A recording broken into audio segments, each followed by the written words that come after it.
আসসালামু আলাইকুম। কেমন আছেন সকলে? আমি ভালোই আছি। আমার আজকের রেসিপি চিকেন বান। কোনো রকমের ওভেন ছাড়াই কিভাবে পারফেক্ট বান তৈরি করা যায় চলুন দেখে আসি। এখানে প্রথমেই বান তৈরির প্রিপারেশনে আমি নিয়ে নিচ্ছি একটি ডিম, 1 চা চামচ পরিমাণে চিনি, 1/2 চা চামচ পরিমাণে লবণ। এবার এটাকে ভালো করে ফেটিয়ে নিচ্ছি আর এর মধ্যে দিয়ে দিচ্ছি 2 টেবিল চামচ পরিমাণে সাদা তেল। এরপরে এটাকে আরও ভালো করে ফেটিয়ে একদম ফোম তৈরি করে নিতে হবে। আর এরপরে এখানে দিয়ে দিচ্ছি 1 কাপ পরিমাণে ময়দা। এরপরে শুকনো উপকরণের মধ্যে আরও এখানে দিচ্ছি 1 টেবিল চামচ পরিমাণে ইস্ট। এরপরে এগুলোকে একটু ভালো করে মিশিয়ে নিয়ে এর মধ্যে দিতে হবে পানি। পানিটা আপনার ময়দার পরিমাণ যতখানি তার অর্ধেকেরও আরও 100 গ্রাম কম লাগবে, কিংবা আটা বা ময়দা এখানে এক একজনাটা এক এক রকমের হয়ে থাকে, তো পানের এক্স্যাক্ট পরিমাণ বলছি না। এটাকে একটা নরম ডো তৈরি করে নিতে হবে। আর এই যে আমার ডোটা কিন্তু তৈরি হয়ে গিয়েছে। এবার এটাকে কোনো একটা গরম জায়গায় রাখতে হবে। এ কারণে ভালো করে আগে থেকে যে বাটিটায় রাখবো সেটাকেও তেল মাখিয়ে নিতে হবে। আর ডোটা যাতে শক্ত হয়ে না যায় তাই ডোয়ের উপরেও ভালো করে তেল মাখিয়ে নিতে হবে। আর এটাকে 45 মিনিট সময়ের জন্যে একটা ঢাকনা দিয়ে ঢেকে কোনো গরম স্থানে রেস্টে রাখতে হবে। এবার বানের ভিতরে যে পুরটা দেব সেই পুরটা তৈরির পালা। এখানে আমি 2 টেবিল চামচ পরিমাণে সাদা তেল নিয়ে নিয়েছি আর একদম 1/2 চা চামচ পরিমাণে দিয়ে দিচ্ছি আদা বাটা। এরপরে আদাটাকে ভালো করে একটু ভেজে নিচ্ছি। আর ভেজে নেওয়ার পরে এখানে যোগ করেছি পেঁয়াজ কুচি। এরপরে আদা আর পেঁয়াজের কাঁচা গন্ধ দূর হওয়ার পরে এখানে আমি যোগ করব চিকেন কিমা। এখানে আমি 1/2 কাপ পরিমাণে চিকেন কিমা যোগ করেছি। আর প্রথমে এটাকে চুলার আঁচটা হাই রেখে রান্না করতে হবে যাতে এর মধ্যে যে পানিটা আছে সেটা শুকিয়ে যায়। আর এরপরে এখানে দিয়ে দিয়েছি আমি চিলি ফ্লেক্স। এটা আপনারা যে যার ঝাল খাওয়ার অনুপাত অনুযায়ী দিবেন। এরপরে এখানে দিয়েছি সামান্য কালারের জন্য হলুদ, একদমই 1 চিমটি পরিমাণে। এরপরে ফ্রেশলি ক্রাশ করা গোলমরিচ দিয়েছি 1/2 চা চামচ পরিমাণে। এরপরে এই সব উপকরণগুলো একসাথে মিশিয়ে নিয়ে এটাকে আরও 1-1.5 মিনিট সময় ভেজে নিয়ে এখানে আমি 1 মুঠ পরিমাণে দিয়েছি বাঁধাকপি, 1 মুঠ পরিমাণে দিয়েছি গাজর। এই দুটোই গ্রেট করা অবস্থায় ছিল। তো এবার এই সব একসাথে মিশিয়ে নিয়ে ভালো করে ভেজে নিচ্ছি। এখানে কোনো পানি যোগ করব না, তাই এ পর্যায়ে আঁচটাকে একদম লো করে সবজিটাকে সিদ্ধ করে নেব। আর এখন দিয়ে দিচ্ছি এখানে 1/2 চা চামচ পরিমাণে লবণ।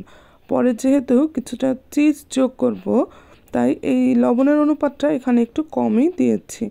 এরপরে স্বাদটাকে ব্যালেন্স করার জন্যে 1 টেবিল চামচ পরিমাণে দিয়েছি চিনি। আর এরপরে দিয়েছি 60 ml এর মতো দুধ। এরপরে এটাকে একটা বলক উঠতে দিয়ে এর মধ্যে আমি দিয়ে দেব চিজ। এই যে আমার দুধটা কিন্তু বলক উঠে এসেছে। এবার এ পর্যায়ে এখানে দুধটা শুকিয়ে গিয়েছে। এরপরে এখানে চিজ দিয়ে দিচ্ছি। আমি এখানে 2 রকমের চিজ ব্যবহার করেছি। এ পর্যায়ে দিয়ে দিচ্ছি মোজারেলা চিজ। তো এই চিজের অনুপাতটাও নিজেদের ইচ্ছা অনুযায়ী দিবেন, এখানে কোনো মাপঝোপ নেই। তো এটাকে ভালো করে এবার মিশিয়ে নেব। আর মিশিয়ে নেওয়ার পরে আমি উপর থেকে একটা চেডার চিজ দিয়ে দেব। আর চেডার চিজটা দিয়ে চুলার আঁচটা বন্ধ করে রেখে দেব। বন্ধ করে রেখে এটাকে ঢাকনা দিয়ে ঢেকে এক পাশে রেখে দেব।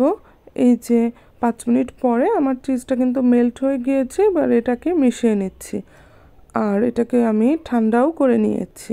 এবার দেখেন আমি যে রেস্টে রেখেছিলাম বানের প্রিপারেশনটা, এটা কি সুন্দর ফুলে উঠেছে ইস্টের কারণে। এবার এটার মধ্যে যতটা বাতাস আছে এটাকে বের করে দেব। আর বের করার পরে এটাকে আমি ভালো করে মথে নিচ্ছি আর 4 টুকরা করে নেব। আমি যেহেতু এখানে 4টি বান তৈরি করব তো সমানভাবে 4 ভাগে ভাগ করে নিচ্ছি এটাকে। এই যে আমি একটা পিৎজা কাটারের সাহায্যে এটাকে কেটে নিয়েছি। এবার এটাকে আরও কিছুটা মথে নিয়ে এরপরে মাঝখানে কিছুটা জায়গা করে নেব, আর মাঝখানটা যাতে একদমই পাতলা হয়ে না যায়, চারপাশটা পাতলা করে মাঝখানটা যেন একটু মোটা থাকে সেভাবে এটাকে তৈরি করতে হবে। এবার এটাকে ভাঁজ করে নেবার পালা। এই যে দেখেন ভিডিওতে দেখানো উপায়ে এটাকে আমি ভাঁজ করে নিচ্ছি। ঠিক একইভাবে আমি 4টি বানি তৈরি করে নিয়েছি। এবার আমি সেকেন্ডটা তৈরি করে নিচ্ছি।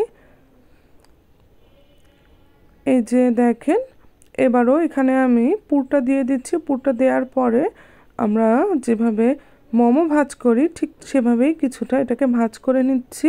তবে মোমোর মতো অতটা পারফেক্ট ভাজের প্রয়োজন নেই। এই নিচটা জাস্ট যাতে পুরটা বাইরে বের হয়ে না আসে সেভাবে এটাকে বন্ধ করে দিলেই হবে। আমার 4টা বানি কিন্তু এ পর্যায়ে তৈরি হয়ে গিয়েছে। এবার একটা প্লেট নিয়ে আমি এটাকে আগে থেকে তেল মাখিয়ে রাখবো, আর এর মধ্যে সেই বানগুলো দিয়ে এটাকে কোনো গরম জায়গায় আরও 10 মিনিট সময়ের জন্য রেস্টে রেখে দেব।